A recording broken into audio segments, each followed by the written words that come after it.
আজকে আমরা মরিচের জমিতে এসেছি। বিশাল বড় বড় মরিচের গাছ। মরিচ কিছু দেখা যায়, কিছু দেখা যায় না। ওখানে একটা বচন আছে, ধানের জমিতে মরিচ রও, ফলন দেখে অবাক হও। এর অর্থ, ধানের জমিতে যদি মরিচ রোপণ করা হয় সেক্ষেত্রে মরিচের উৎপাদন বেশি হয়। মরিচের বৈজ্ঞানিক নাম হচ্ছে ক্যাপসিকাম অ্যানুয়াম। মরিচ বাঙালি রান্নাঘরের এক অবিচ্ছেদ্য অংশ।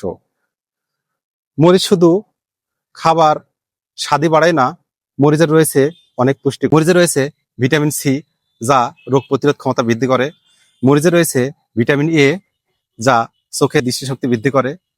মরিচে রয়েছে ভিটামিন কে, যা আমাদের রক্ত জমাটে সহায়ক হিসেবে কাজ করে।